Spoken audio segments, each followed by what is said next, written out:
Salutations à tout le monde. Aujourd'hui, nous allons parler de ça. Ce mauvais comportement de toujours porter les enfants par leurs avant-bras ou par leurs mains. Lorsqu'on veut par exemple traverser une flaque d'eau, on soulève l'enfant par son bras et puis on traverse là.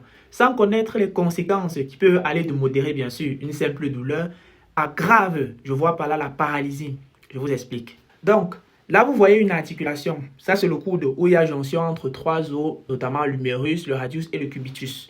Vous voyez là, on a les ligaments, ces filaments-là. Ils servent à relier les os au niveau des articulations pour éviter que ça ne sorte de leur cavité articulaire.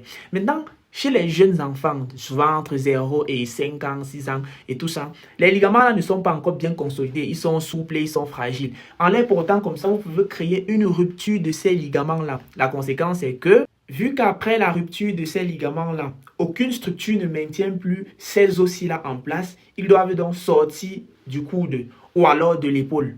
C'est ce qu'on appelle luxation. S'il sort partiellement, on parle de subluxation. Maintenant, la deuxième conséquence, c'est que vous pouvez paralyser l'enfant. Comment? Si vous observez bien le schéma, au niveau de l'épaule, là, on a un faisceau de nerfs qui passe, un ensemble de nerfs qui passe. Il quitte au niveau du cou. Observez bien, il quitte là au niveau du cou et il passe par le bras. Si vous tirez maintenant trop le bras, il peut avoir rupture de ces nerfs-là. C'est ce qu'on appelle paralysie du plexus brachial. Et il faut savoir que dans le corps, ce sont les nerfs qui contrôlent les mouvements. Lorsqu'il y a innervation d'un bras, le bras là est contrôlé. Lorsqu'il y a rupture de cette innervation là, le bras là ne peut plus être contrôlé. C'est ce qu'on appelle la paralysie, la monoplégie. Ciao.